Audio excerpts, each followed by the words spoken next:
الحمد لله وحده لا شريك له والصلاة والسلام على من لا نبي بعده وعلى آله وأصحابه الذين أوفوا عهده أما بعد فأعوذ بالله من الشيطان الرجيم بسم الله الرحمن الرحيم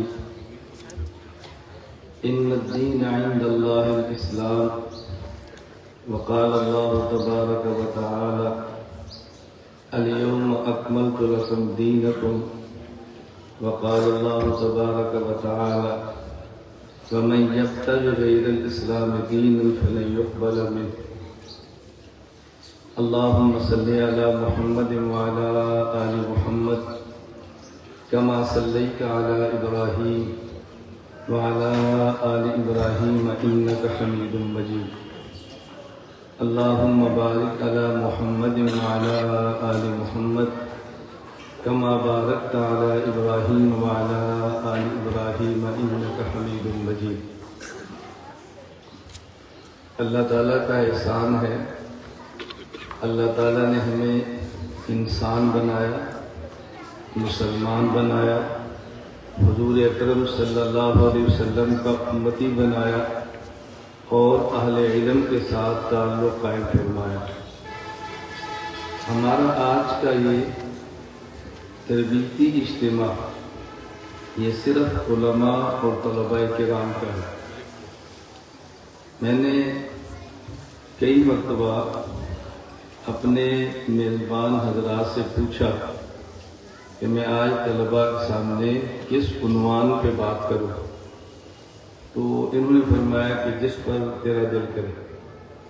جس پر دل کرے یہ بہت مشکل ہو جاتا ہے، اور یہ کہہ دیں کہ اس موضوع پہ کریں تو بہت آسان ہو جاتا ہے۔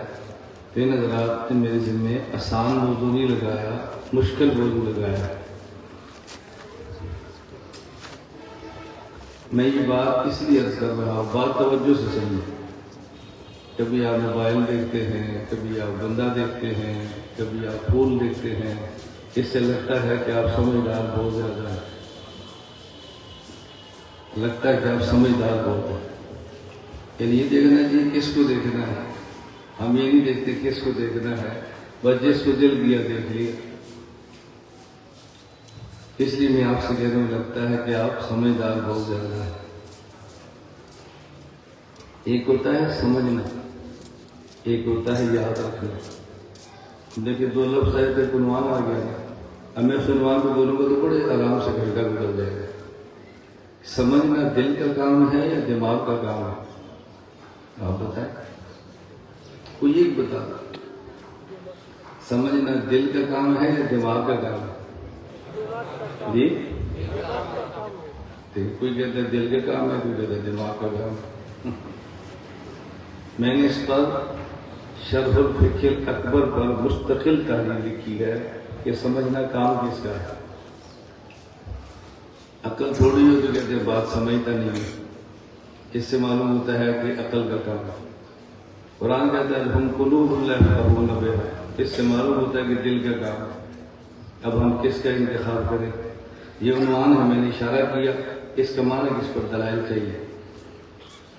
حافظے کا مرکز کیا ہے، دل ہے یا دماغ ہے؟ یہ مستقل بحث ہے۔ آپ اہل علم ہیں، میں ایک گھنٹے میں مختلف عنوانات کی طرف اشارہ کروں گا اور بعض چیزیں بولتا جاؤں گا تاکہ آپ بات کو سمجھیں۔ میں نے آپ کے سامنے 3 مقامات سے قرآن کریم کی تلاوت کی اور تینوں میں لفظ دین آیا ہے۔ ہماری سمجھنے کی چیزیں ہیں، نمبر 1 دین کیا ہے، نمبر 1 دین کیا ہے، یہ سمجھنے کی بات۔ نمبر 2 ان الدین عند اللہ الاسلام، یہ عند اللہ، اللہ کیوں لایا؟ ان الدین الاسلام کافی ہے، الدین مبتدا ہے، الاسلام خبر ہے، انا کو چھوڑ دیں، انا مبتدا خبر پر داخل ہے، اس لیے آپ کہیں گے جی دین انا کا اسم ہے، الاسلام اس کی خبر ہے۔ تو کئی بار میں آپ کو غیبت کر کے گناہ نہ کرنا پڑے اس لیے میں نے دخل مقدر کر دیا ہے کہ انا کو چھوڑ دیں. آپ نے کہا اس کو یہ بھی نہیں پتا کہ انا کئی قسم ہے اور یہ کہہ رہے ہیں مبتدا خبر ہے، تو میں نے اس لیے وضاحت کی. ان الدین الاسلام یہ کافی تھا. کیوں؟ الدین معرفہ ہے، الاسم معرفہ ہے. تعریف الطرفین یفید الحصر والتخصیص. جب حصر تخصیص آ گیا تو پھر عند اللہ کی کیا ضرورت ہے؟ یہ اللہ نے دو لفظ استعمال کیے، یہ مستقل بات سمجھانے کی ضرورت ہے. عند اللہ کا لفظ کیوں آیا؟ دنیا میں یہود کا دعویٰ ہے کہ ہمارا دین آسمانی ہے، نصارہ کا دعویٰ ہے کہ ہمارا دین آسمانی ہے، مسلمانوں کا دعویٰ ہے کہ ہمارا دین آسمانی ہے. تینوں کا دعویٰ ہے کہ نجات ہمارے دین میں ہے. تو سوال یہ ہے، قرآن نے تو بات فرما دی بَمَن يَبْتَغِ غَيْرَ الْإِسْلَامِ دِينًا فَلَن يُقْبَلَ مِنْهُ. توجہ رکھیں، یہ بات قرآن نے فرما دی، لیکن اس بات کو آپ کن دلائل سے سمجھائیں گے کہ آج دین برحق دین یہود نہیں ہے، دین برحق دین نصارہ نہیں ہے، دین برحق صرف دین اسلام ہے.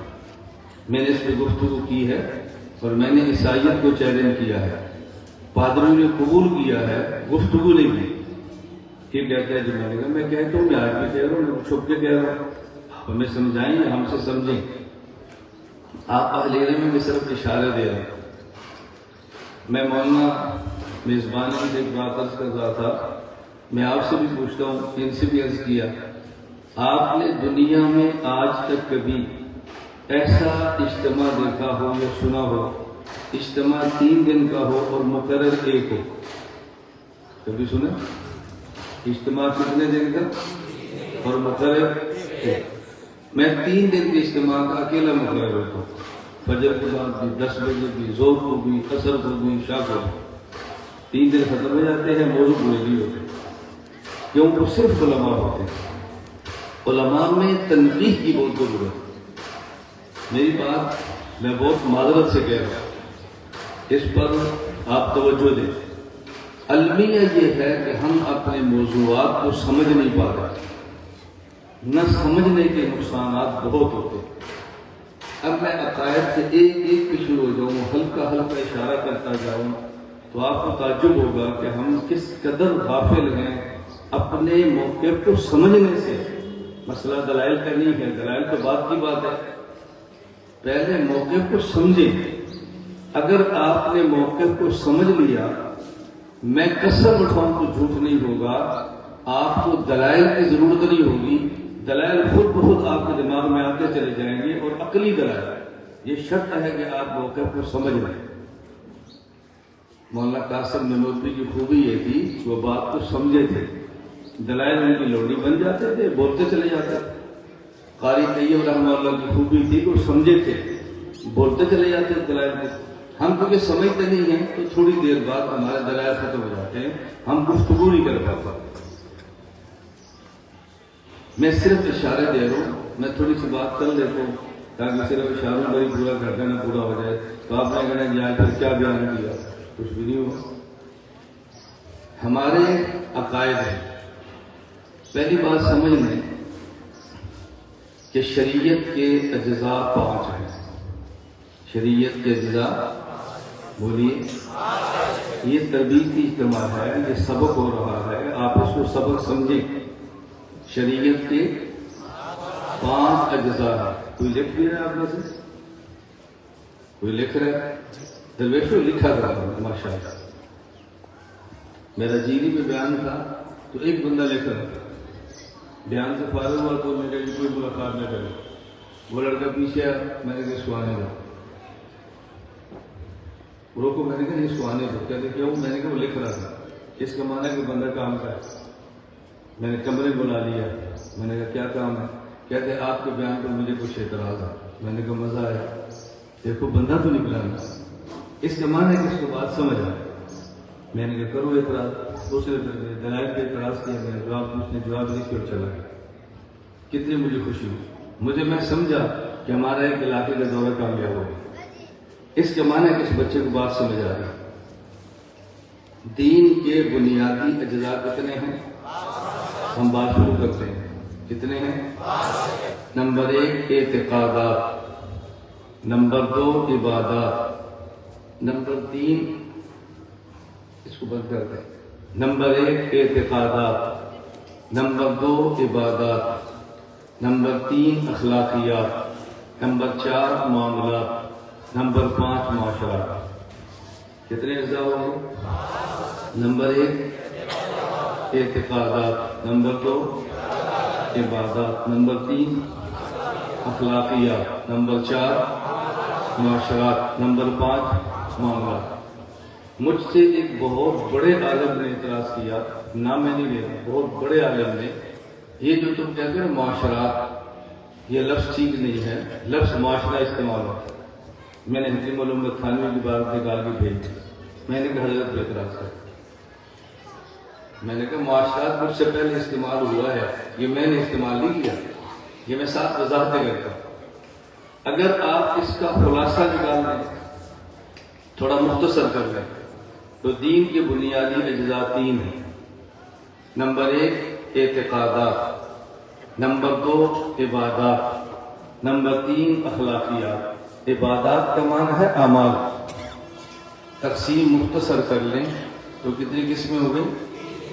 Number 1، number 2، number 3۔ اگر اس تقسیم کو مختصر ترین کر لیں تو 2 ہو گئے، نمبر 1 اعتقادات اور نمبر 2 عبادات۔ تو دین نام ہے 2 چیزوں کا، نمبر 1 عقائد، نمبر 2 اعمال۔ یہ خلاصہ ہے۔ ایک ہوتا ہے مختصر، ایک ہوتا ہے مختصر ترین، ایک ہوتا ہے تر، ایک ہوتا ہے ترین۔ یہ ترین جو ہے فارسی میں، یہ اس میں تفصیل کے طور پہ استعمال ہوتا ہے۔ سنتے جائیں، میں پھر اس کو سمجھاتا ہوں۔ دین کے بنیادی اجزاء، نمبر 1 اعتقادات، ماشاءاللہ، نمبر 2 عبادات، نمبر 3 اخلاقیات، نمبر 4 معاشرات، نمبر 5۔ اگر اس کا خلاصہ نکالیں تو بنیادی اجزاء، نمبر 1 اعتقادات، نمبر 2، نمبر 3۔ خلاصے کا خلاصہ نکالیں تو بنیادی اجزاء، نمبر 1، نمبر 2، یہ خلاصہ ہے۔ توجہ رکھنا، عقائد میں بنیادی عقائد 3 ہیں۔ نمبر 1 توحید، نمبر 2 رسالت، نمبر 3 قیامت۔ یہ بنیادی ہے۔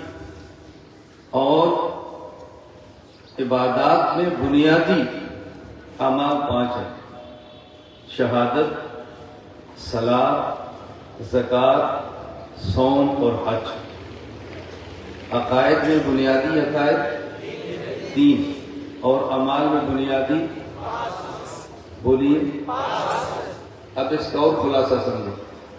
عقائد میں بنیادی عقیدہ ایک ہے جسے توحید کہتے ہیں، اعمال کی بنیاد ایک ہے جسے تقلید کہتے ہیں۔ عقائد کی بنیاد ایک ہے جسے، بولیے، توحید کہتے ہیں، اور اعمال کی بنیاد ایک ہے جسے تقلید کہتے ہیں۔ توحید عقائد کی بنیاد ہے، تقلید اعمال کی بنیاد ہے۔ قرآن 114 سورتوں کا نام ہے، اور اس میں سورۃ الفاتحہ یہ پورے قرآن کا خلاصہ ہے۔ اس لیے سورۃ الفاتحہ کو ام الکتاب کہتے ہیں، اور اللہ نے سورۃ الفاتحہ میں ان 2 چیزوں کو بیان کیا ہے: الحمدللہ رب العالمین، الرحمن الرحیم، مالک یوم الدین، ایاک نعبد و ایاک نستعین۔ اس آدھی صورت میں اللہ رب العزت نے بیان فرمایا توحید کو، اہدنا الصراط المستقیم صراط الذین انعمت علیہم غیر المغضوب علیہم ولا الضالین۔ اس آدھی صورت میں بیان کیا ہے تقلید کو۔ فاتحہ میں بنیادی 2 مسئلے ہیں، آدھی فاتحہ توحید ہے اور آدھی فاتحہ تقلید ہے۔ یہ دیوبند والے کہتے ہیں، ہمارے مقابلے میں 2 فرقے ہیں۔ ایک فرقہ وہ ہے جو یہ کہتا ہے امام کے پیچھے فاتحہ نہ پڑھے تو ہماری نماز نہیں ہوگی، اور ایک فرقہ وہ ہے جو کہتا ہے باپ مر جائے اور باپ کے لیے آپ چاول پکائیں، اس کے اوپر فاتحہ نہ پڑھیں تو تمہارا یہ کھانا تمہارے باپ تک نہیں پہنچتا۔ ایک امام کے پیچھے فاتحہ کو ضروری کہتا ہے تو فاتحہ خلف الامام والا ہے، ایک کھانے پر فاتحہ کو ضروری سمجھتا ہے تو فاتحہ علی الطعام والا ہے، لیکن دونوں آدھی فاتحہ کا انکار کر دیتے ہیں۔ فاتحہ خلف الامام والا آدھی فاتحہ تقلید کو چھوڑ دیتا ہے، اور فاتحہ خلف الامام والا وہ آدھی فاتحہ توحید کو چھوڑ دیتا ہے۔ دیوبند والے فاتحہ علی الطعام پر بھی نہیں لڑتے، فاتحہ خلف الامام پر بھی نہیں لڑتے، لیکن فاتحہ پوری مانتے ہیں، توحید بھی مانتے ہیں، تقلید بھی مانتے ہیں۔ توحید بھی مانتے ہیں، تقلید بولیں، توحید بھی مانتے ہیں، تقلید بھی مانتے ہیں۔ یہ میں نے ایک اشارہ کیا ہے یہ فاتحہ کے بارے میں، بات توجہ سے ذہن میں رکھ لیں، ہمیں کئی مرتبہ الجھنیں پیش آ جاتی ہیں، ان الجھنوں کو دور کریں۔ تو دین کی بنیاد عقائد اور اعمال، اگر آپ اس کو سمجھنا چاہیں کہ دین میں عقائد اصل ہیں اور اعمال فرع ہیں، اس پر تو کئی دلائل ہیں۔ میں ایک دو مثال دے کر پھر عقائد پہ تھوڑی سی بات کرتا ہوں۔ میں چاہوں گا کہ پورے وقت میں اپنی بات پوری کروں، آپ کو گھڑیاں نہ دیکھنا پڑے کہ کب ختم کریں گے، کب ختم کریں گے، کب ختم کریں گے۔ ہم نے ہاتھ پہ گھڑی باندھی ہے تاکہ میں خود ہی گھڑی دیکھتا ہوں۔ ہمارے جو میزبان ہوتے ہیں وہ دو قسم کے ہوتے ہیں، بعض میزبان بہت بیوقوف ہوتے ہیں، بعض میزبان بہت سمجھدار۔ بیوقوف میزبان کہتے ہیں مولانا صاحب آپ کا ٹائم ہو گیا، اور جو سمجھدار ہیں وہ ایسے گھڑی دیکھتے ہیں، مولانا صاحب سب سمجھے ٹائم ہے۔ بعض لوگ بیوقوف ہوتے ہیں، بھائی مہمان کا خیال کرنا چاہیے، یہ ٹائم ہو گیا، اور بعض سمجھدار ہوتے ہیں ایسے گھڑی دیکھتے ہیں سامنے بیٹھ کے تاکہ خود ہی سمجھ لے کہ ٹائم ہو گیا۔ آپ کون سی قسم میں شامل ہیں؟ جی کہتے ہیں کسی قسم میں نہیں۔ عقائد میں بنیادی عقیدہ کون سا ہے؟ بولیے، توجہ رکھنا۔ اب ہم اپنے عقائد کو دیکھتے چلے جائیں۔ میں نے پہلے آپ سے کہا تھا کہ بنیادی اجزاء 5 ہیں، 5 کا خلاصہ 3 ہے، 3 کا خلاصہ پھر 2 ہے۔ یہ جو 5 ہے یہ حدیث جبرائیل میں ہے، اسے ام السنہ کہتے ہیں۔ میں نے کہا خلاصہ اور خلاصہ 2 ہیں، یہ سورۃ الفاتحہ میں ہے، اسے ام القرآن کہتے ہیں۔ حدیث جبرائیل کا نام کیا ہے؟ بولیے، ام السنہ۔ اور فاتحہ کا نام کیا ہے؟ ام الکتاب۔ ام کا معنی معنی ہے، ام کا معنی خلاصہ ہے۔ وہ حدیث جبرائیل احادیث کا خلاصہ ہے، اور سورۃ الفاتحہ 113 سورتوں کا خلاصہ ہے۔ تو پھر خلاصہ کیا ہے؟ وہ خلاصہ بتانا چاہیے نا، خلاصہ ہے کیا؟ خلاصہ ہے کیا ہمیں سمجھنا چاہیے۔ اب ہم توحید کو بھی مانیں، رسالت کو بھی مانیں، ملائک کو بھی مانیں، کتابوں کو مانیں، قیامت کو مانیں، تقدیر کو مانیں، سب چیزیں مانیں، لیکن ماننے کا مطلب کیا ہے؟ آمنت باللہ کما ہوا باسمائہ وصفاتہ کما ہوا۔ اس کا معنی یہ ہے اللہ کو ماننا کافی نہیں ہے، اللہ کو اس کی صفات کے ساتھ ماننا ضروری ہے۔ توجہ رکھنا، صرف اللہ کو ماننا کافی، اللہ کو ماننا اور اللہ کی صفات کے ساتھ ماننا ضروری ہے۔ نبی کو صرف ماننا کافی نہیں ہے، نبی کو صفات کے ساتھ ماننا ضروری ہے۔ صحابہ کو، اہل بیت کو ماننا کافی نہیں ہے، ان کی صفات کے ساتھ ماننا ضروری ہے۔ آپ کو لوگ ملیں گے، ہم کیونکہ بنگلہ دیش میں ہیں، ممکن ہے توحید پر مسائل پیدا نہ ہوں، میں وہ باتیں کہہ رہا ہوں جو میرے کان میں پڑی ہیں، جو ہمیں لوگوں نے کہی ہیں۔ یہاں ان باتوں کی ضرورت ہے۔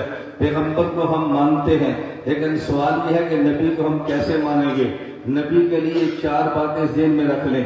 ہم نبی اسے مانیں گے، نمبر 1 انسان ہو، نبی اسے مانیں گے، نمبر 2 مبعوث من اللہ ہو، نبی اسے مانیں گے جو معصوم عن الخطا ہو، نبی اسے مانیں گے کہ جو مفروض الاتباع ہو۔ نبی میں بنیادی 4 چیزیں ہیں۔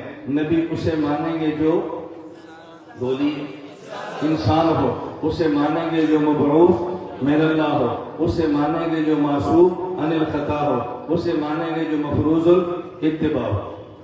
آپ طلبہ ہیں،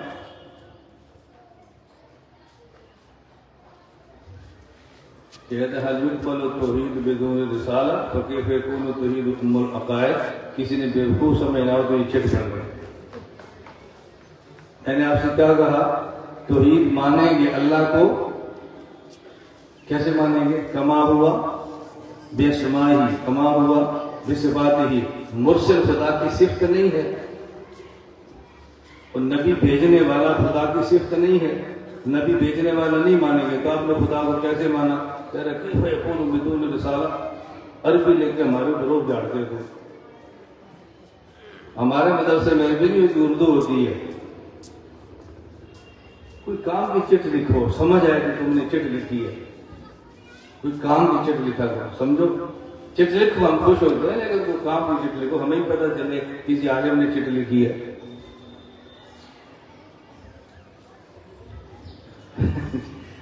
نبی کسے کہتے ہیں؟ نمبر ایک وہ کون ہو؟ انسان کسے کہتے ہیں؟ یہ چٹ لکھنے والا مجھے لکھ کے دے، میں بھی علم دیکھتا ہوں۔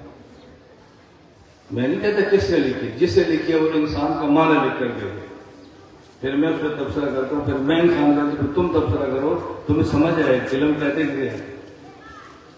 علم سچ ہی نہیں ہوتا، علم بڑے کاموں کے ساتھ ہوتا ہے۔ آپ میں سے کوئی ایک طالب علم بتائے انسان کسے کہتے ہیں؟ کوئی ایک انسان، کوئی ایک طالب علم بتائے۔ دیکھیں نبی کا معنی میں کہہ رہا ہوں، نبی کسے کہتے ہیں؟ نمبر ایک بولو تو انسان کا معنی کیا ہے؟ کوئی ایک طالب علم بتا دو، میں ڈانٹ کو نہیں رہا، میں تو پوچھ رہا ہوں، تربیتی مجلس ہے، یہ جلسہ تھوڑا ہی ہو رہا ہے کہ ہم تقریر ہے تم سبحان اللہ کہہ دو۔ انسان کا معنی کیا ہے؟ بولیے۔ حیوان ناطق اہل منطق کہاں ہے؟ میں عقیدہ بتا رہا ہوں۔ اہل منطق کا معنی اور ہے، عقیدے میں اور ہے، اصطلاحات نہیں سمجھتے آپ؟ بولیے انسان کا معنی کیا ہے؟ ختم ہو گیا۔ اب بتاؤ عقیدے پر کیا کام کریں گے آپ؟ کس دشمن سے آپ لڑیں گے؟ بیٹا بات سمجھنے کی کوشش کرو۔ مشکل کشا کون ہے؟ بولیے مشکل کشا کون ہے؟ بولیے نا، مشکل کشا نہیں جانتے کون ہے؟ بھائی مشکل کشا کون ہے؟ اللہ۔ کون ہے؟ دیوبند والے، دیوبند پر اعتراض کرنے والے کہتے ہیں کہ دیوبندی مشرک ہے۔ کیوں؟ ان کے سید الطائفہ حاجی امداد اللہ مہاجر مکی ہیں، انہوں نے اپنی کتاب میں لکھا ہے علی مشکل کشا کے واسطے، یہ علی کو مشکل کشا کہتے ہیں۔ یہ دیوبند پر اعتراض ہے۔ دو جواب آپ، ہم پوری دنیا میں لڑ رہے ہیں، مشکل کشا اللہ ہے، اس کے علاوہ کوئی مشکل کشا نہیں ہے۔ حاجی امداد اللہ مہاجر مکی نے لکھا ہے علی کو مشکل کشا، تو کہتے ہیں تمہارا تو باپ مشرک ہے، یہ غیر میں غلط کہتے ہیں۔ اہل بدعت کہتے ہیں ہمارا احمد رضا ٹھیک ہے۔ کیوں؟ اگر وہ غلط ہے حاجی امداد اللہ بھی غلط ہے، حاجی امداد اللہ غلط ہے تو ہمارا بھی ٹھیک ہے، وہ ٹھیک ہے تو ہمارا بھی ٹھیک ہے۔ ایک نے اس کو لیا، ایک نے اس کو لیا، اب ہم پھنسے پھرتے، پھر ہم کہتے ہیں چھوڑ دو کافر کو، اس عبارت کو نکال دو، چلتے رکھنے کی اختلافی عبارت ہی نکال دو، اختلافی آیات بھی اب نکال دو۔ نکالتے نہیں، دفاع کرتے ہیں۔ یہ میں لفظ انسان پہ کہنے لگا تھا، میں نے کہا انسان کا معنی کیا ہے؟ آپ نے کہا حیوان ناطق ہے، میں نے کہا اہل منطق یہ کہتے ہیں۔ میں علم الکلام کی بات کرتا ہوں، بات توجہ سمجھنا، میں جواب دینے لگا ہوں، یہ عقائد کی باتیں۔ حضرت حاجی امداد اللہ نے علی کو مشکل کشا لکھا ہے، ہم مانتے ہیں، لیکن توجہ سے بات سمجھنا، لفظ ایک ہوتا ہے، علاقہ بدلنے سے معنی بدلتا ہے، لفظ ایک ہوتا ہے، زبان بدلنے سے معنی بدلتا ہے، لفظ ایک ہوتا ہے، فن کے بدلنے سے معنی بدلتا ہے، لفظ ایک ہوگا، علاقہ بدلنے سے معنی بدل گیا، لفظ ایک ہوگا، زبان بدلنے سے معنی بدل گیا، لفظ ایک ہوگا، فن بدلنے سے معنی بدل گیا۔ میں فن پہ بات کرتا ہوں کہ ہماری بات یہ ہے، فن کے بدلنے سے معنی بدلتا ہے۔ بچے ہیں جو قرآن حفظ کرتے ہیں تو یہ حفظ قرآن کی درسگاہ ہے۔ مردمم صاحب ایک قاری صاحب کو بلاتے ہیں، حفظ کے بچے کا امتحان لینے کے لیے قاری صاحب پوچھتے ہیں، توجہ رکھنا، قاری صاحب بچے سے پوچھتے ہیں، کہتے ہیں بیٹا کلمہ سناؤ، کلمہ، بیٹا کلمہ کسے کہتے ہیں؟ وہ کہتا ہے بسم اللہ الرحمن الرحیم۔ قاری صاحب نے اس کو فیل کر دیا۔ قاری صاحب نے پوچھا کلمہ، تو اس نے کیا پڑھا؟ بولے بسم اللہ الرحمن الرحیم، فیل ہو گیا۔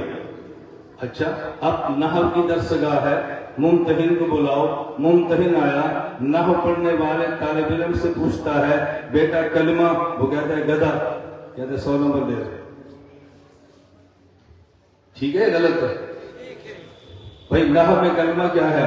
لفظ وضع لمعنی واحد واحدن واحدن، یہی کافی ہے نا، یہ کلمہ ہے۔ تو حفظ کی درسگاہ میں کلمے کے جواب میں بسم اللہ آئے تو فیل ہے، نحو کی درسگاہ میں کلمے کے جواب گدھا آئے تو 100 نمبر ہے۔ کیوں؟ فن بدل گیا ہے۔ فن بولیے، تبلیغی جماعت میں جاؤ، یہ ہمارے رہبر ہیں، یہ ہمارے امیر ہیں، یہ ہمارے متکلم ہیں، کہتے ہیں یہ کون ہے؟ امیر، یہ کون ہے؟ رہبر، یہ کون ہے؟ متکلم۔ ابھی میرا اعلان ہوا، مولانا الیاس محمد متکلم بات کریں گے، میں اگر کہتا ہوں ہم سب نے کلمہ پڑھا ہے لا الہ الا اللہ محمد رسول اللہ، اس میں اللہ سے وعدہ کیا ہے، 6 نمبر شروع کرتا ہوں، آپ کہیں گے اس کو کیا ہو گیا؟ میں کہوں گا میں متکلم ہوں، آپ نے کیا کہنا ہے؟ تو متکلم تبلیغی جماعت کا نہیں ہے، تو متکلم مولویوں کا ہے۔ مولویوں کے متکلم کا معنی اور ہوتا ہے، تبلیغی جماعت کے متکلم کا معنی اور ہوتا ہے۔ فن بدل گیا ہے، کچھ سمجھنے بات آپ؟ تو مشکل کشا حضرت نے لکھا ہے۔ ہمارا سوال یہ ہے کہ مشکل کشا کا ایک معنی علم الکلام میں ہے، مشکل کشا کا ایک معنی علم التصوف میں ہے۔ حاجی صاحب نے جس کتاب میں لکھا ہے یہ کتاب عقائد کی ہے یا یہ کتاب تصوف کی ہے؟ کہا جی تصوف کی ہے۔ ہم نے کہا جب کتاب تصوف کی ہے، لفظ مشکل کشا آ گیا تو معنی تصوف والا کرو نا، معنی علم الکلام والا نہ کرو۔ علم العقائد میں مشکل کشا کا معنی ما فوق الاسباب مدد کرنے والا ہے، علم تصوف میں مشکل کشا کا معنی تزکیہ کرنے والا ہے۔ علم الکلام ہوگا تو معنی الگ ہے، علم تصوف ہوگا تو معنی الگ۔ اشکال حل ہو گیا؟ بولتے نہیں، کسی کو سمجھ آیا، کسی کو نہیں سمجھ آیا؟ چلو سمجھ جواب نہیں آیا، یہ تو سمجھ آ گیا کہ جواب ہے۔ نہیں سمجھ آئی؟ یہ تو سمجھ آ گیا نا جواب ہے۔ توجہ رکھنا، میں ہر بات انسانے کے لیے نہیں کہتا، میری باتوں کو توجہ سننا۔ میں یہ جو بات کہہ رہا ہوں نا، جواب سمجھ نہیں آیا لیکن یہ تو سمجھ آ گیا جواب ہے، اس کا فائدہ، میری بات توجہ سمجھیں، میں نے جو جواب دیا ہے، جس نے اس جواب کو کبھی نہیں سنا اس کو حاجی امداد اللہ پر شک ہوگا، دیوبند پر شک ہوگا۔ جس نے جواب سن لیا ہے لیکن سمجھا نہیں ہے اس کا شک دور ہو جائے گا، وہ سمجھے گا جواب ہے، مجھے نہیں آتا، جواب ہے، اور دوسرا سمجھے گا جواب ہے ہی نہیں۔ جتنے لوگ عقیدے میں غور کرنا، یہ باتیں میں آپ کے اندر نہیں، میں یونیورسٹیوں میں کہتا ہوں، مدرسوں میں تو کہتا ہوں، جتنے لوگ اس وقت عقیدے میں خراب ہو رہے ہیں، مذہب کو بدل رہے ہیں، وہ مدرسے والے ہیں یا کالج والے ہیں؟ بولیے، مدرسے والے یا کالج والے؟ میں ایک مثال دیتا ہوں، ہم نماز میں رفع الیدین نہیں کرتے، کتنے لوگ نہیں کرتے تھے وہ کرنا شروع ہوئے، جو نہیں کرتے تھے کرنا شروع ہوئے، وہ مدرسے کے لڑکے نہیں ہیں، وہ کالج کے لڑکے ہیں۔ عجیب بات یہ ہے، آپ مدرسے کا لڑکا پکڑ لو، آپ اسے کہو تو رفع الیدین نہیں کرتا، وہ کہے گا نہیں کرتا، اسے کہو بخاری میں 5 حدیثیں موجود ہیں، اس کا جواب کیا ہے، اس کو جواب نہیں آئے گا، تو رفع الیدین نہیں کرتا، دلیل کیا ہے، اس کے پاس دلیل نہیں ہوگی، رفع الیدین پھر بھی شروع نہیں کرے گا۔ کالج کا لڑکا پکڑ لو، تو رفع الیدین کیوں نہیں کرتا؟ بخاری میں 5 حدیثیں موجود ہیں اور تیرے پاس کوئی حدیث ہے؟ وہ کہتا ہے نہیں ہے، وہ رفع الیدین شروع کر دے گا۔ بھائی سوال یہ ہے، مدرسے کے لڑکے کے پاس رفع الیدین نہ کرنے پہ دلیل نہیں تھی، اس کی دلیل کا جواب نہیں تھا، رفع الیدین پھر بھی نہیں کرتا۔ کالج کے لڑکے کے پاس دلیل نہیں تھی، اس کی دلیل کا جواب نہیں تھا، رفع الیدین شروع کر دیا ہے۔ فرق یہ ہے، یہ مدرسے کا لڑکا مدرسے میں پڑھتا تھا، استاد ترک رفع الیدین کے دلائل دیتا تھا، رفع الیدین کے دلائل کے جواب یہ سنتا تھا، لیکن نالائق تھا، لکھتا نہیں تھا، نالائق تھا، یاد کرتا نہیں تھا، نالائق تھا، حفظ کر نہیں سکا۔ اس کالج کے لڑکے نے ترک رفع الیدین پہ کبھی حدیث سنی ہی نہیں ہے، رفع الیدین کی حدیث کا جواب سنا ہی نہیں ہے۔ دونوں میں فرق یہ ہے، کالج والا کہتا ہے ہم جو رفع الیدین نہیں کرتے اس پہ حدیث ہی نہیں ہے، مدرسے والا طالب کہتا ہے حدیث ہے مجھے یاد نہیں ہے۔ یہ نہیں گمراہ ہوتا، یہ نہیں گمراہ ہوتا، یہ کہتا ہے حدیث ہے لیکن مجھے، اور وہ کہتا ہے۔ اب حضرت حاجی صاحب نے لکھا علی مشکل کشا، کوئی اعتراض کر لے، جس کو جواب آتا ہے، جواب نہیں آتا، یہ گمراہ نہیں ہوگا، یہ کہتا ہے جواب ہے مجھے آتا نہیں۔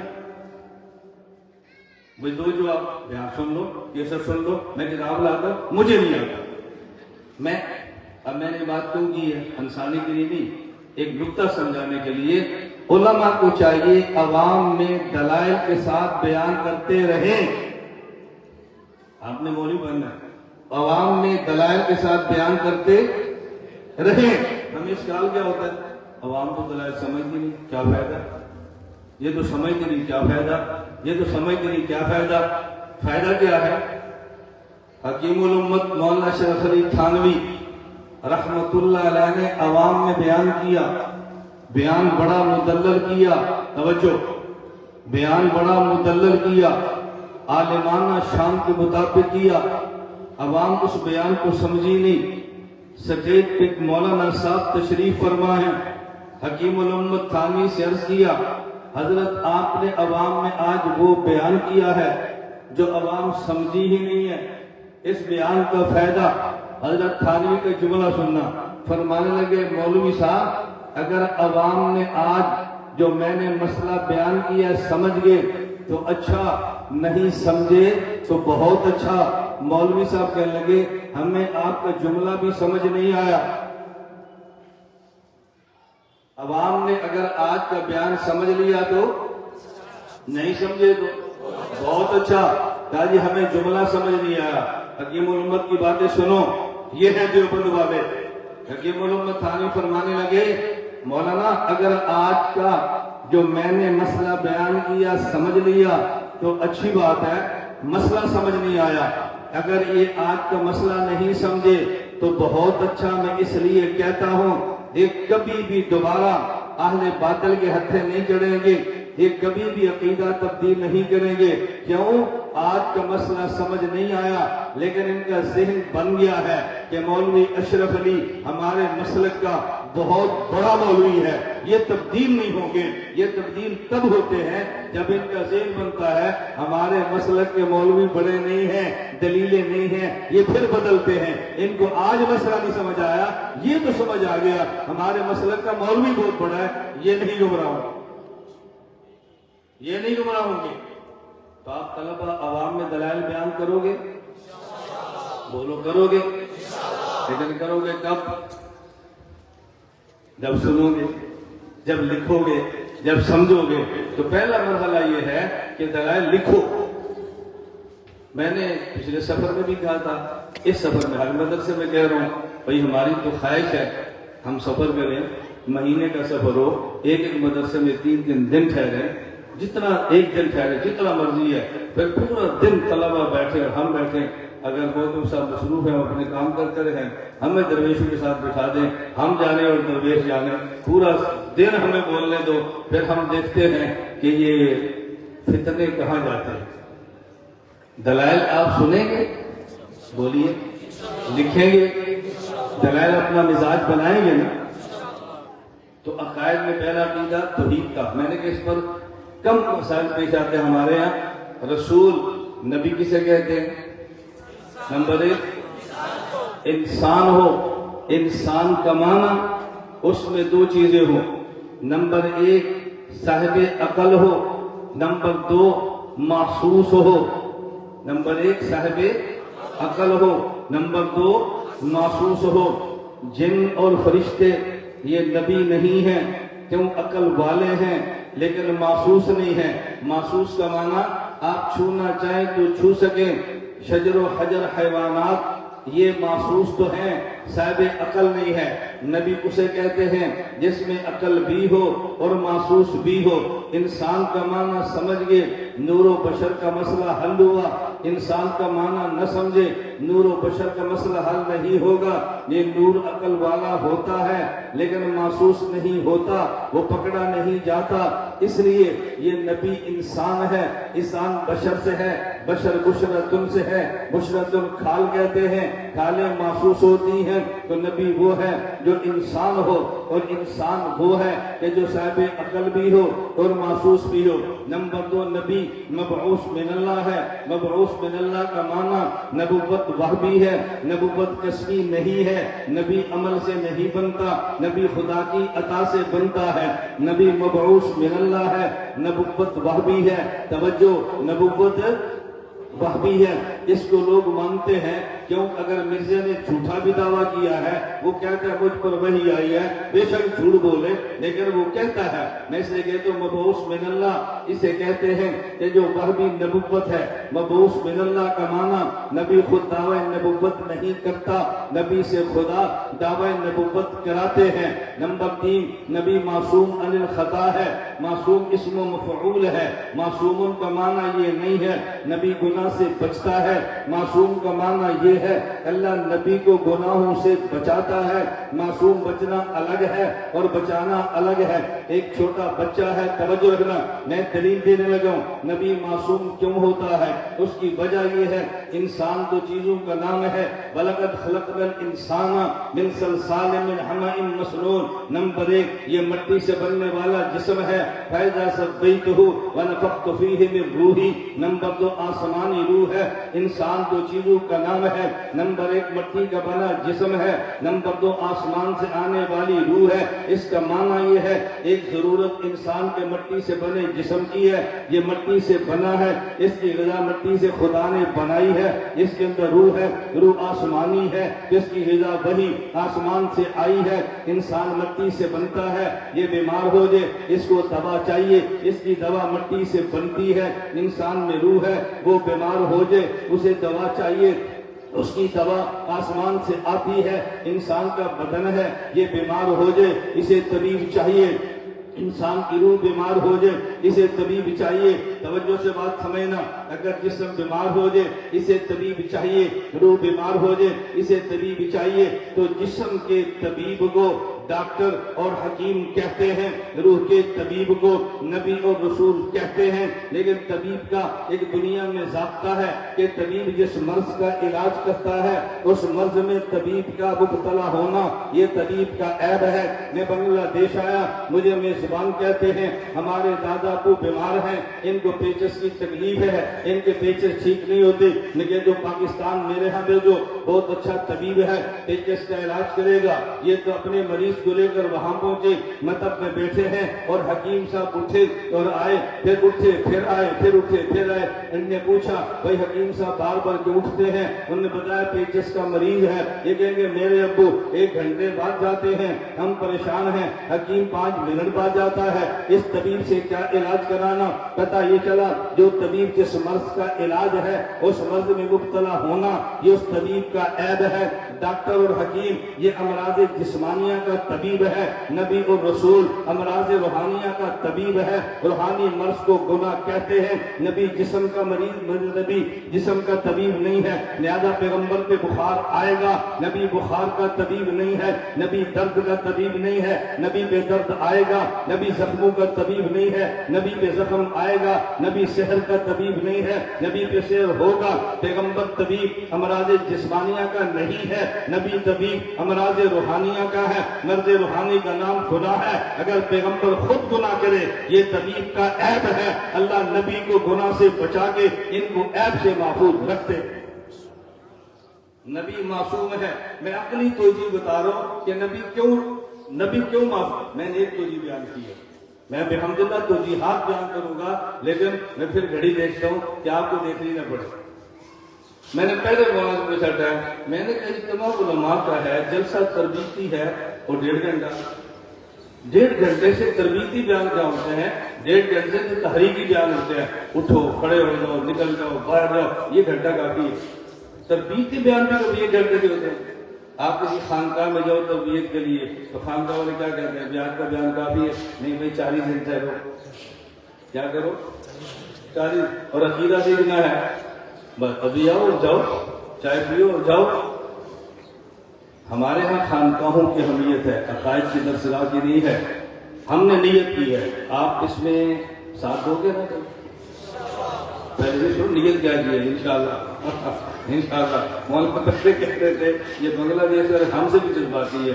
میں نے کہا جھینگا اور مچھلی کھاتے ہیں تو جذباتی دو گے؟ جھینگا کھایا، مچھلی کھائی، دھوتی پہنی ہوئی ہے، پھر جذباتی دو گے تو کیا ہوگا؟ میں کہتے ساتھ دیں گے انشاءاللہ. بھائی کس میں دیں گے؟ یہ تو پوچھو بھی تیرا کس میں ہمارا ساتھ رہنا چاہتا ہے. مجھے لوگ کہتے ہیں کہ مولانا صاحب دعا فرمائیں. میں نے کہا کیا دعا کروں؟ اب وہ میرا منہ لیتے ہیں. بھائی آپ کی ضرورت ہے، بتاؤ تیری ضرورت کیا ہے؟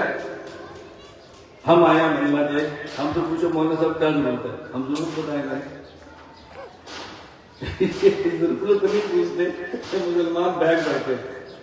میں پی کر بنگلہ دیش آئے تھا، میں نے آتے ہوئے اسلام سے کہہ دیا. میں نے کہا کہ مجھے کسی سے ہدیہ نہ لے کر جانا، اللہ خوش ہے، مجھے بچاؤ گا. مجھے کہتے کیا ہوا؟ میں نے کہا پچھلے سال اتنے ہدیے دیے، مجھے 500 پاؤنڈ یہ ڈھاکہ ایئرپورٹ پہ دینا پڑا، اور سامان کے وزن کا. اس میں کیا ہے؟ یہ ہماری شال بڑی اچھی ہے، یہ ہماری لنگی بڑی اچھی ہے. میں نے کہا اس لنگی کے لیے ساتھ جگہ بھی دیں گے، اس پیکٹ میں دے دو. یہ جگہ کیا ہے؟ لنگی پہن عجیب مخلوق. یہ ہمارے بسکٹ بڑے اچھے ہیں، وہ بسکٹ بڑے اچھے ہیں، مٹھائی بڑی اچھی ہے، فلانیاں بڑی اچھی ہے. ایئرپورٹ پر لگا بھی 500 پاؤنڈ دے، یہ اچھی چیزیں لے کر جا رہے ہیں. تو میں نے سب کہا کہ ان ہدیوں سے مجھے بچاؤ، ان ہدیوں سے بچاؤ گا. ہماری باتیں سنو، اللہ خوش رکھے آپ کو. میں یہ چاہتا ہوں توجہ رکھیں، میری یہ خواہش ہے ہم دنیا کے ہر ملک میں ایسے افراد تیار کریں جو عقائد کے لیے متکلم ہوں، مسائل کے لیے مفتی ہوں، تربیت اخلاق کے لیے مربی ہوں. ایسے ادارے قائم کریں جو عقیدے کے لیے درسگاہ ہوں، مسائل کے لیے دار افتاح ہوں، تربیت کے لیے خانقاہ ہوں. اب بتاؤ آپ کرو گے انشاءاللہ؟ نبی واپس آئے. نبی معصوم ہے. نبی کیا ہے؟ میں نے کہا نبی گناہوں سے بچتا. میں یہ نہیں کہہ رہا نبی کو اللہ گناہوں سے، میں کیوں کہہ رہا ہوں؟ اگر بچنا نبی کے ذمہ ہوتا، اعتراض لگ جاتا، جواب نبی دیتے. بچانا خدا نے اپنے ذمہ لیا. نبی پہ اعتراض لگ جائے، اگر خدا نخواستہ پیغمبر پہ گناہ ہو جاتا تو اعتراض نبی پہ نہیں ہونا تھا، اعتراض خدا پہ ہونا تھا. کیونکہ نبی مبعوث من اللہ، انتخاب خدا ہے. میں تمہیں مثال دینے لگوں، بات سمجھنا. چھوٹا بچہ سردی میں باہر نکلا، چھوٹا بچہ 2 سال کا، 2.5 سال کا، سردی میں باہر نکلا، پاؤں سے ننگا ہے، سردی میں باہر نکلا، اس کے جسم پہ قمیص نہیں ہے، ٹھنڈ لگی، بخار ہو گیا. اب یہ ٹھنڈ لگی، بخار ہو گیا.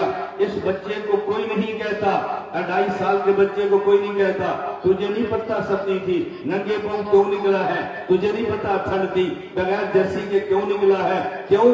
لوگ کہتے ہیں بچہ معصوم ہے. کہتے ہیں معصوم کا معنی کیا ہے؟ بچے کے معصوم کا معنی الگ ہے، نبی کے معصوم کا معنی الگ ہے. بچے کے معصوم ہونے کا معنی یہ ہے کہ حفاظت بچے کی ماں کے ذمہ ہے، بچے کے باپ کے ذمہ ہے. 2.5 سال کا بچہ معصوم ہے، جس ماں نے جنا ہے اس ماں نے گرمی سے اس کو بچانا ہے، جس ماں نے جنا ہے اس ماں نے بچے کو سردی سے بچانا ہے. بچے کے ذمہ سردی اور گرمی سے بچنا ذمہ نہیں ہے، ماں کے ذمہ بچانا ہے. بچے کو معصوم کہتے ہیں. اگر سردی میں ننگے پاؤں نکلا اور اس کو سردی لگی اور بخار ہو گیا، اعتراض بچے پہ نہیں ہوگا، اعتراض بچے کی ماں پہ ہوگا۔ تو نے جنا تھا، سردی سے بچایا کیوں نہیں ہے؟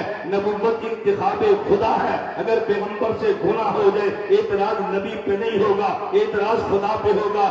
آپ نے کسے چنا؟ جو گناہ کر رہا ہے۔ میں اس لیے ایک جملہ کہتا ہوں، اس کو دل کی تختیوں پہ نوٹ کرو، اللہ نبی مبعوث بھی ہے، نبی معصوم بھی ہے، نبی اعلان نبوت کرتا نہیں ہے، خدا اعلان نبوت کرواتا ہے۔ نبی سر پہ تاج نبوت رکھتا نہیں ہے، خدا نبی کے سر پہ تاج نبوت سجاتا ہے۔ تو پھر میں یہ بات کہہ سکتا ہوں، وہ خدا جو نبی کے سر پہ تاج نبوت سجاتا ہے، وہی خدا نبی کو ہر قسم کے گناہ سے بچاتا ہے۔ نبی معصوم ہے۔ نبی کون ہے؟ یہ تو عقلی دلائل ہے، ابھی نقلی تو شروع نہیں ہوئے، یہ تو عقلی دلائل ہے۔ یہ تو میں تھوڑا سا اس لیے جوش میں آتا ہوں کہ جوش میں آیا کہیں آپ نے جان میں نہیں آتا یہ کیا مولوی لے آئے تو بدل گیا، اس لیے تھوڑا سا گیر لگانا پڑتا ہے، ابھی پھر بھی آئے گا، ورنہ پچھلی زبان میں تو جوش نہیں ہوتا ہے نا، ان کو تھوڑا سا دکھانا پڑتا ہے کہ ہمارے پاس جوش بھی ہے، ہمارے پاس جوش بھی ہے، تمہارے جوش والے جلسے میں بھی ہم کام آ سکتے ہیں۔ نبی بولو، نبی آپ یقین فرمائے میں آگے پڑھتا جاتا، اعتراض کرتا جاتا، جواب دیتا جاتا، آپ اٹھنے کو دل نہ کرتا تھا، زور ہوتا، کھانا لگ جاتا، کھانے کے لیے نہیں جاتا۔ یہ میں ایسے باتیں نہیں کہہ رہا، دلائل شروع ہو جائے کون اٹھتا ہے؟ میں اعتراض تو بھرے پڑے ہیں نا جو لوگوں نے اعتراض، میں ایک اعتراض ہے، اعتراض بہت ہے، جاؤں تو میں آپ کو ایک اجازت دے دوں، بھائی باپ نے اعتراض سنا تو کرے، میں اس کا جواب دے دوں کہ یہ نہ کہ رٹ گیا فلاں اعتراض، میں کیوں کہہ رہا ہوں؟ عقیدہ آپ کو کھل جائے پھر اعتراض کا جواب مسئلہ نہیں ہے، عقیدہ نہ کھلا پھر ہر جواب کے لیے کتاب دیکھنی پڑے گی آپ کو، عقیدہ کھل گیا پھر آپ کو کتابیں نہیں دیکھنی پڑے گی، آپ کا دماغ کتاب بن جائے گا، آپ اس پہ عمل کر کے دیکھیں۔ میں ایک معروف اعتراض نقل کر کے اس بات کو سمیٹتا ہوں، پھر ہم اپنے وقت کو بات ختم کر دیتے ہیں، کیونکہ میں بار بار گھڑیاں دیکھتا ہوں، انہیں فرمایا بھی گھنٹے سے 1.5 گھنٹہ بھی نے میری رعایت میں کہا، اصل مقصد گھنٹہ ہی تھا، تو مجھے خوش کرنے کے لیے گا بس 1.5 گھنٹہ وہاں تک کرنا مجھے خوش کرنے کے لیے ہے، میں چاہتا ہوں اس سے پہلے ختم کرتا ہوں تاکہ مجھے یہ بھی خوش ہو جائے، ایسے پھرنے نہ پڑے میزبان۔ اصل میں میزبان ہے ناشتہ لگایا ہوتا ہے، ان کو بیان فکر ہوتی ہے وہ ناشتہ خراب نہ ہو، وہ ناشتے کا سکائے، اس کا دسترخوان ہو گرم گرم، وہ جو دھواں اٹھتا ہے ان کو تو دھواں اٹھنا ختم نہ ہو جائے، ان کو جلدی لے کر جائے۔ میں باتیں سمجھنے کی توفیق عطا فرمائے۔ چلے ایک اعتراض، نبی بولیے نبی معصوم ہے۔ میں وہ اعتراض کرتا ہوں جو لوگوں کا بہت بڑا شمار ہوتا ہے نا، چھوٹے چھوٹے کو کیا نقل کرنا، نبی معصوم ہے۔ لوگ اعتراض کرتے ہیں قرآن میں انا فتحنا لک فتحا مبینا لیغفر لک اللہ ما تقدم من ذنبک، توجہ، لیغفر لک اللہ ما تقدم من ذنبک وما تأخر، اے پیغمبر ہم نے آپ کو فتح مبین عطا کر دی ہے، کیوں؟ لیغفر لک اللہ ما تقدم من ذنبک وما تأخر، میں ترجمہ وہ کر رہا ہوں جو اعتراض والے کرتے ہیں، یہ ترجمہ نہیں ہے، وہ کہتے ہیں تاکہ اللہ آپ کے پہلے اور بعد والے ذنب گناہ کو معاف کر دے، اگر گناہ نہیں تھا تو خدا نے معاف کیا کیا ہے؟ اس آیت سے تو صاف پتہ چلتا ہے نبی نے گناہ کیا ہے۔ میں نے کہا بات توجہ سے سمجھنا، اس آیت میں خدا نے لفظ استعمال کیے لیغفر لک اللہ ما تقدم من ذنبک وما تأخر، نمبر 1 لفظ لیغفر جو غفران سے بنا ہے، نمبر 2 تقدم، نمبر 2 من ذنبک، نمبر 4 تأخر، چاروں کے معنی سمجھو۔ غفران کا معنی کیا ہے؟ عربی زبان میں غفران کہتے ہیں ڈھانپ لینے کو، عربی زبان میں غفران کا معنی ڈھانپ لینا ہے۔ ہم تو میدان جنگ میں اپنے سر پہ لوہے کی ٹوپی پہنتے ہیں جسے اردو میں خود کہتے ہیں، اسے عربی زبان میں مغفر کہتے ہیں۔ مغفر کا معنی سر کو ڈھانپ لینے کا آلہ، تو غفران کا معنی ڈھانپ لینا ہے۔ آگے چلیے تقدم، میرے پیغمبر کی دو زندگیاں ہیں، ایک زندگی مکہ والی جسے مکی کہتے ہیں، ایک مدینہ والی جسے مدنی کہتے ہیں۔ ما تقدمہ کا معنی وہ جو پہلی زندگی آپ کی مکہ والی ہے، ما تأخرہ کا معنی جو بعد والی زندگی مدینہ والی ہے۔ درمیان میں لفظ زنبن ہے، زنبن کا معنی ہمیشہ گناہ نہیں، زنبن کا معنی عربی زبان میں الزام ہے، زنبن کا معنی عربی زبان میں الزام ہے۔ ہم کسی پہ الزام لگاتے ہیں، نماز نہیں پڑھتا، الزام لگاتے ہیں، جھوٹ بولتا ہے، زنبن کو الزام کہتے ہیں۔ اور یہ زنبن کا معنی الزام کیوں ہے؟ زنبن کا معنی عربی میں دم بھی ہے، جو جانور کے پچھلا حصہ ہے دم، یہ اس کو زنبن کہتے ہیں۔ ان دونوں میں مناسبت کیا ہے کہ جانور کے دم پیچھے ہوتی ہے، اور جو الزام لگاتا ہے وہ منہ پہ نہیں لگاتا، وہ کمر کے پیچھے لگاتا ہے۔ اس مناسبت سے الزام کو بھی زنبن کہتے ہیں۔ اگر ہمارے اوپر کوئی آپ نے الزام لگایا، ہمارے سامنے نہیں لگائیں گے، ہمارے جانے کے بعد لگائیں گے، اس کو زنبن کہتے ہیں، اسے الزام کہتے ہیں۔ تو لفظ 4 آگے، نمبر 1 غفران، اس کا معنی ڈھانپ لینا ہے۔ نمبر 2 ما تقدمہ، یہ مکی زندگی ہے۔ نمبر 3 ما تأخرہ، یہ مدنی زندگی ہے۔ نمبر 4 زنبن، زنبن کا معنی الزام ہے۔ اب اللہ کیا فرما رہے ہیں، بات سمجھو۔ لوگوں نے کہا جی زنبن کا معنی گناہ ہے، میں نے کہا گناہ تو معنی بن سکتا ہی نہیں ہے، زنبن کا معنی گناہ بن سکتا ہی نہیں ہے۔ آپ کہتے ہیں کیوں نہیں بن سکتا؟ میں نے کہا یہ جو آپ کہتے ہیں زنبن لیغفرہ، یہ لام یہ تو عاقبت کے لیے ہے، یہ تو نتیجے کے لیے ہے۔ پیچھے انا فتحنا لک فتحا مبینا، ہم نے آپ کو فتح مبین دی ہے۔ فتح مبین کیوں دی ہے؟ اس کا نتیجہ کیا ہے، اس کا فائدہ کیا ہے، اس کا انجام کیا ہے؟ تم نے مانا زنبن کا گناہ کیا تو آیت کا معنی ہوگا ہم نے آپ کو فتح دی ہے تاکہ آپ کے گناہ کو معاف کر دیں۔ وہ خدا تمہیں عقل عطا کرے۔ فتح کا گناہ کے معاف ہونے سے کیا تعلق ہے؟ ہم نے صدقے کی توفیق دی ہے تمہارے گناہ معاف کر دیں، بات سمجھ آتی ہے۔ ہم نے روزے کی توفیق دی ہے تمہارے گناہ معاف ہو جائیں، بات سمجھ آتی ہے۔ ہم نے توبہ کی توفیق دی ہے تمہارے گناہ معاف ہو جائیں، بات سمجھ آتی ہے۔ ہم نے تمہیں فتح دی ہے تاکہ تمہارے گناہ معاف ہو جائیں۔ توجہ رکھنا، آپ کے علاقے میں آنے والے الیکشن ہیں، آپ کے مدرسے کے معتمد استاد یا کوئی عالم، چلو ان کو بھی چھوڑ دو، کوئی دنیا دار بندہ وہ الیکشن لڑتا ہے اور الیکشن میں جیت کے ایم پی بنتا ہے، تو آپ اپنے جیتنے والے کو کیا کہتے ہیں؟ مبارک ہو، خدا نے تمہارے گناہ معاف کر دیے ہیں۔ یہ کہتے ہیں، بتاؤ، مبارک ہو تمہارے گناہ معاف کر دیے ہیں۔ کیا بات کر رہے ہو؟ میں تو 2 کروڑ دے کر جیتا ہوں، میں تو جیتا گناہ کر رہی ہوں، کیسی بات کہتے ہیں؟ بات سمجھ آ رہی ہے؟ بھائی فتح کا گناہ کی معافی سے کیا تعلق ہے؟ جوڑ ہی نہیں بنتا۔ مانا وہ کرو کہ جوڑ تو بنے نا، لغت کو اٹھا کے ہمارے کھاتے مت ڈالو۔ کوئی محاورات کی چیز ہوتے ہیں، تو عرف بھی چیز ہوتی ہے، تو سوسائٹی بھی چیز ہوتی ہے۔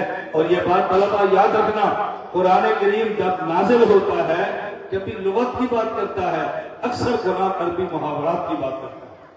اب یہ عنوان ہے، میں اس میں باتیں سمجھاؤں کہ یہاں دیکھو قرآن نے محاورات میں کیسے بات کی ہے، توجہ سے بات سمجھنا۔ لیغفرہ، اب میں معنی کرنے لگا، اس کا مطلب کیا ہے؟ اللہ فرماتے ہیں میرے پیغمبر جب آپ مکہ میں تھے تو کسی نے مجنون کہا، جب آپ مکہ میں تھے تو کسی نے ساحر کہا، جب آپ مکہ میں تھے کسی نے لیڈرشپ کا الیاذ باللہ حدیث اور لالچی کہا، جب آپ مکہ میں تھے تو کسی نے شاعر کہا، جب مکہ میں تو کسی نے، میں وضاحت کر کے بہت بڑی غلط فہمی دور کرنا چاہتا ہوں، میں اہل علم سے گزارش کروں گا یہ سب توجہ سے سمجھیں۔ آپ بتاؤ اللہ کے نبی نے مکہ میں کبھی شعر پڑھا ہے؟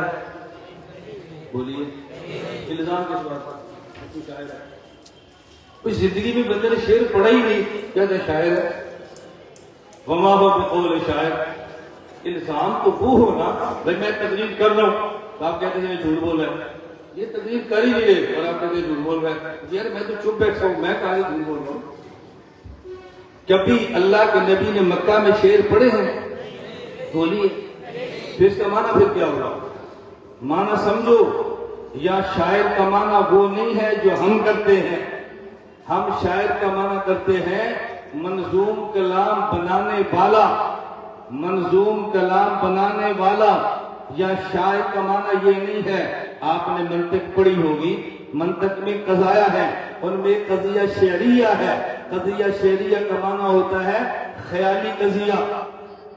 قضیہ شعریہ کا معنی خیالی قضیہ. تو شاعر کا معنی یہ نہیں ہے منظوم کلام پڑھتا ہے. شاعر کا معنی خیالی باتیں کرتا ہے، ہوائی باتیں کرتا ہے. حقائق سے کیا تعلق ہے، یہ ہوگا تو وہ ہوگا، فرشتے ہیں تو یہ ہے، ایک خیالی باتیں کرتا ہے. یہ معنی شاعر کا. اگر آپ نے اس کو نہ سمجھا، کل کسی بیان میں سبق میں آپ نے کہہ دیا کہ لوگ نبی کو شاعر کہتے، قرآن نے جواب دیا، لوگ کہیں گے نبی تو شعر پڑھتے ہی نہیں تھے تو شاعر کہتے کیسے تھے؟ تو شعر کا معنی یہاں یہ ہے. میں اس لیے کہہ رہا ہوں، باتیں توجہ سے سمجھنا. میں نے کہا کسی نے ساحر کہا، کسی نے مجنون کہا، کسی نے شاعر کہا، الزام لگائے. مکہ میں الزام لگا رہے تھے کیونکہ مخالف تھے. مخالف الزام لگاتا ہے، لیکن اللہ فرماتے ہیں انا فتحنا لک فتحا مبینا. میرے پیغمبر ہم نے آپ کو فتح دی. نتیجہ کیا نکلا؟ جو آپ کی جان کے دشمن تھا وہ جان کا محافظ بنا ہے. جو آپ کا خون لینے پہ تلا تھا وہ خون دینے کو فخر سمجھتا ہے. جو میدان جنگ میں نکلتا تھا وہ غلامی کو فخر سمجھتا ہے. ہم نے فتح دے کے آپ کے مخالف کو موافق بنایا، آپ کے دشمن کو عقیدت مند بنایا. نتیجہ یہ نکلا جو تم پہ الزام لگاتے تھے اب تیرے قصیدے پڑھیں گے. جو الزام لگاتے تھے تیری مدحیں کریں گے. جو جھوٹ بولتے تھے وہ آج سچ بولیں گے. جو تیری خوبیاں چھپاتے تھے آج خوبیوں کا اعلان کریں گے. انا فتحنا لک فتحا مبینا. ہم نے فتح دی. نتیجہ کیا نکلا؟ لیغفر لک اللہ ما تقدم. جو مکہ میں من ذنبے کا آپ پہ الزام لگتے تھے ہم نے سارے چھپا دیے، سب ختم کر دیے. اب سمجھ آئی اس کا کیا تعلق ہے نبی کی گناہ سے؟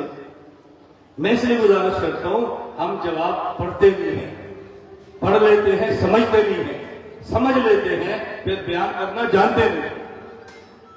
میں نے تو یہاں سوالات کیے ہیں وہ جو علماء سے واپسی میں ذکر نہیں کر سکتا. ہمارے تخصصات میں کچھ سوال ہے میں دیکھ رہا ہوں یہاں تخصصات میں کیا ہوتا ہے، کیا پڑھتے ہیں، کیا پڑھاتے ہیں، کیا چاہیے. آدمی اپنی چیزیں دیکھتا رہتا ہے. نبی ہم بات ختم کرتے ہیں. نبی بولو معصوم نبی انسان ہے. نمبر 2 مبعوث من اللہ ہے. نمبر 3 معصوم عن الخطا ہے. نمبر 4 مفروض الاتباع ہے. میں ایک لفظ کہتا ہوں مفروض الاتباع ہے. اتباع طبیعتن سے ہے. طبیعت عربی میں جانور کو چھوٹے بچے کو کہتے ہیں جو ماں کے پیچھے چلتا ہے. میرا جملہ سمجھنا، چھوٹے بچے کو کہتے ہیں جو ماں کے پیچھے چلتا ہے. وہ یہ نہیں جاتا، وہ یہ نہیں سمجھتا ماں کیوں جاتی ہے. وہ یہ دیکھتا ہے کہ ماں کدھر جاتی ہے. وہ یہ نہیں دیکھتا ماں کیوں جاتی ہے، وہ دیکھتا ہے ماں کدھر جاتی ہے. آپ نے یہاں دیہاتوں میں سڑکوں پہ دیکھا ہوگا، آپ گاڑی لے کر جا رہے ہیں، بکری ہے پیچھے بچہ ہے، بکری سڑک کی طرف ہے، بچہ سڑک کی طرف ہے. گائے ہے پیچھے بچہ ہے، گائے سڑک کی طرف ہے، بچہ پیچھے آتا ہے. گائے بھی مر جاتی ہے، بچہ بھی مر جاتا ہے. وہ جان دیتا ہے ریتا ماں کے پیچھے ہے. وہ بچہ یہ نہیں سمجھتا ماں کیوں جاتی ہے، وہ دیکھتا ہے ماں کدھر جاتی ہے. اللہ قرآن میں فرماتے ہیں قل ان کنتم تحبون اللہ فاتبعونی. اگر خدا سے محبت کا دعویٰ ہے میرے محمد کی اتباع کرو، لیکن اتباع ایسے نہ کرنا میرے محمد نے کیوں کیا ہے. اتباع ایسے کرنا میرے محمد نے کیا کیا ہے، کیوں الگ ہے، کیا الگ ہے. میں اس لیے بات کہنا چاہتا ہوں نبی مفروض الاتباع ہے. مفروض الاتباع کا معنی ہم یہ نہیں دیکھتے نبی نے کیوں کیا ہے، ہم دیکھتے ہیں کیا کیا ہے. ہم یہ نہیں دیکھتے کیوں فرمایا، ہم دیکھتے ہیں کیا فرمایا. اور یہ سیکھنا ہو تو نبی کے بعد صحابہ. نبی کے بعد کون ہے؟ عقائد کی ترتیب ہے نا، توحید، پھر نبی، اور پھر بولیے صحابہ کے بعد مجتہدین. صحابہ کے بعد کون ہے؟ مجتہدین. عقیدہ ذہن میں رکھ لو، نبی معصوم ہے، صحابی محفوظ ہے، مجتہد معذور ہے. لفظ تو یاد رکھ لو نا، دلائل پھر سے نبی بولتے جاؤ، نبی صحابی محفوظ ہے، مجتہد ماجور اجر، نبی معصوم ہے، صحابی محفوظ ہے، مجتہد ماجور ہے۔ معصوم کا معنی اللہ نبی سے گناہ ہونے دیتے نہیں، محفوظ کا معنی صحابی سے گناہ ہو جاتا ہے، اللہ نامہ اعمال میں رہنے دیتے نہیں۔ معجور کا معنی مجھ سے خطا ہو جاتی ہے، خطا پر بھی گناہ نہیں، خدا اجر دیتے۔ چٹ ہے نا کہ میں نے چٹ پڑھا نہ کرے، بغیر پڑھے دیا پڑھ کے پھر کچھ چھپا لیتے ہیں، اس لیے بغیر پڑھے دے تاکہ سمجھنا ہماری چٹ چھپ گئی ہے۔ اور کبھی اسٹیج پہ میں یہاں پہ بولتے ہی نہیں، بڑا خاموش رہتا ہوں، پاکستان میں کچھ اسٹیج پر پڑھے ان کے جواب آپ نے دینا، کہتے ہیں نہیں، میں نے کہا مجھے دے، آپ چٹ پڑھتے رہیں گے، لوگ آپ کو دیکھتے رہیں گے، ہمارا آدھا بیان خراب ہو جائے گا، چٹیں جمع کرتے رہیں، ساری ہمیں لے دیں تاکہ ہم کھول کے پڑھے اور جواب دیں۔ نبی کون ہے؟ بولیے نا، صحابی، مجتہد، یاد رکھ لیں گے۔ اب بتائیں میں نے سوا گھنٹے میں کتنی عقیدے آپ کو بیان کی، اللہ کرے آپ اس کو محفوظ رکھیں۔ جو لوگ قسمت انبیاء کو نہیں مانتے، اسی طرح صحابہ کرام کو معیار حق نہیں مانتے، کیونکہ ان کو اصطلاح شرع کے مطابق مبتدع کہا جائے گا یا مختلف فرائع مصر فقہا کے نہیں۔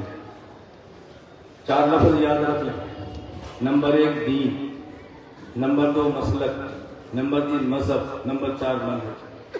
کتنے لفظ ہیں؟ نمبر 1 نمبر 2 مسلک، نمبر 1 دین، نمبر 2 نمبر 3 مذہب، نمبر 4 منہج۔ ہم سمجھتے نہیں ہیں، پڑھائیں گے مذہب قابل دیان ہوگا، قادیانی اختلاف مذہب۔ اختلاف مذہب کیسے قادیانی سے؟ یہ تو اختلاف دین ہے۔ میری باتیں سمجھ آ رہی ہیں؟ کتنے لفظ ہیں؟ Number 1 number 2 number 3 number 4۔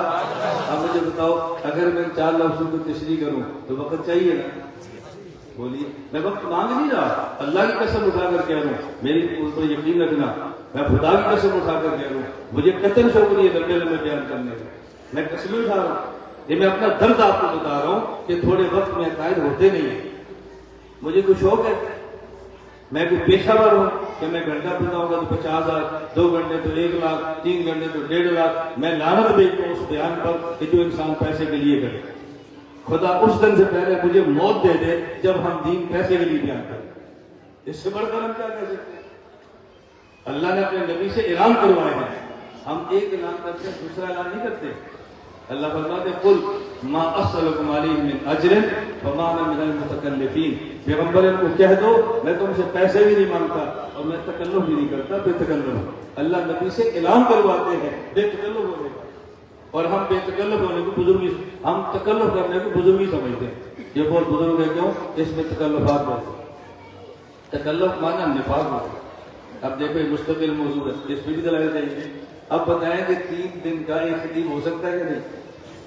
جب ایک لفظ سمجھانا پڑے گا، پھر ہم لوگ کہتے ہیں میری کی ٹوپی 5 کلی والی کیوں ہے، میں خود پہنتا ہوں، میری جیب میں ہے، تو دلائل دیں گے نا، یہ 5 کلی ٹوپی کیوں ہے، یہ پگڑی کیوں ہے، یہ کالی کیوں ہے، یہ ٹوپی کیوں ہے؟ ہم ٹوپی پہ شروع ہو جائیں گے، دلائل شروع ہو جائیں گے۔ یہ ہماری ذمہ داری ہے، اللہ میں بات سمجھنے کی توفیق دے۔ نمبر 1 دین، نمبر 2 نمبر 4 نمبر 4 خلاصہ سمجھ لیں، دین منصوصات قطعیات کا نام ہے جس کا انکار کفر ہے۔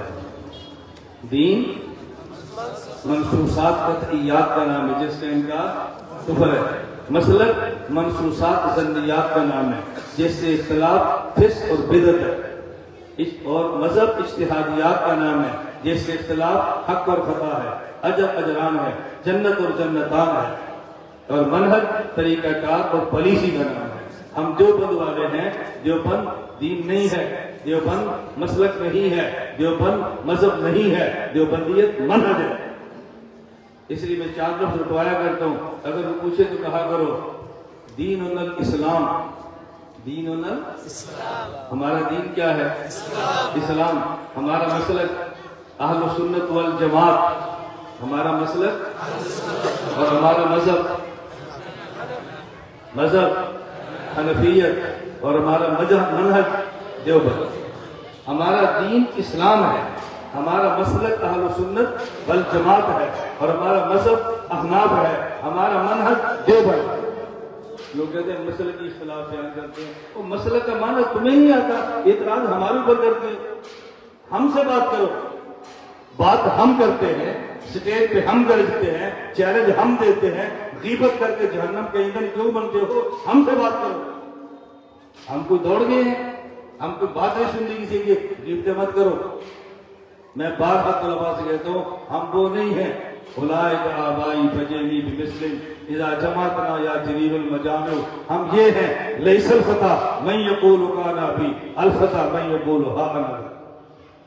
ہم وہ نہیں ہیں ننوتوی ایسے تھے، وہ تو تھے ہی ایسے. ہم کہتے ہیں ہم سے بات کرو، پہلے ہم سے گزرو پھر ننوتوی تک جاؤ، پہلے ہمارے پاس آؤ پھر مدنی کے پاس جاؤ. ہم بیٹھے ہیں لیس الفتى من یقول کان ابی الفتى من یقول ها انا ذا. پہلوان وہ نہیں میرا ابا لڑتا تھا، پہلوان وہ ہے کہ میں لڑتا ہوں. میں کہتا ہوں دیوبند کیسے لڑتے تھے ہمیں دیکھو.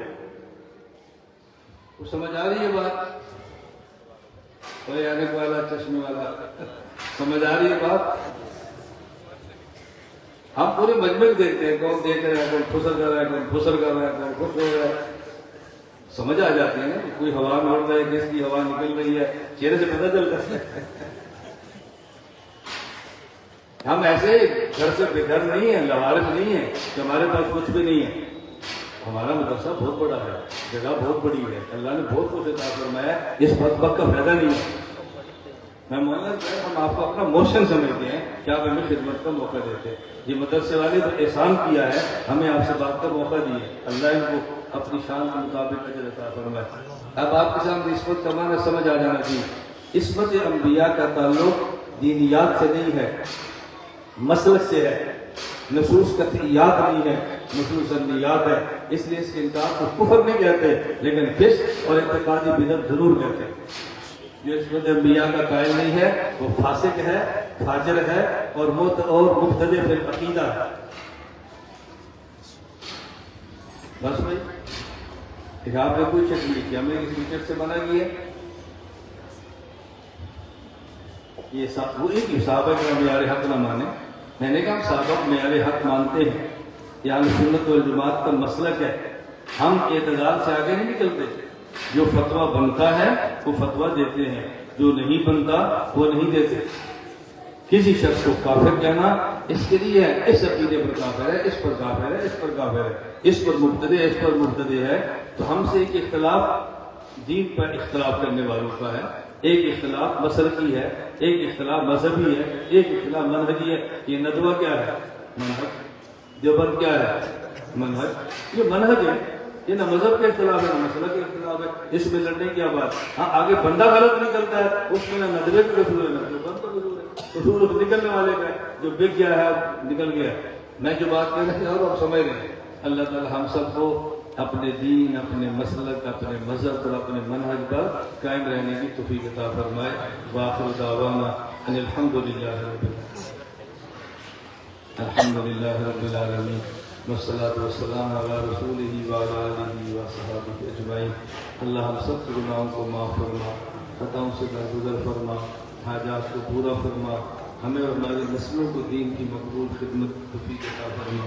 یا اللہ ہمیں ان اعمال کی توفیق دے جو تیری رضا کا ذریعہ بنے. اللہ ان اعمال سے محفوظ فرما جو تیری ناراضی کا سبب بنے. اللہ خاتمہ ایمان پر فرما، قبر کے عذاب سے حفاظت فرما. قیامت کے دن اپنے حبیب صلی اللہ علیہ وسلم کی شفاعت نصیب فرما. یا اللہ اپنے عرش کا سایہ نصیب فرما. اے اللہ حوض کوثر سے اپنے حبیب صلی اللہ علیہ وسلم کے مبارک ہاتھوں جامع کوثر عطا فرما. اے اللہ نام امام کا ہاتھ میں عطا فرما. اے اللہ بغیر حساب کی جنت ہمارا مقدر فرما. یا اس مدرسے کے بانی، اس مدرسے کے متولی، موجودہ محترم اساتذہ اور معاونین کو اپنی شان کے مطابق اجر عطا فرما. جو یہاں طلباء تشریف لائے ہیں اے اللہ ان طلباء کو تو داعی اور مبلغ اور صحیح معنی میں پیغمبر صلی اللہ علیہ وسلم کا وارث بنا.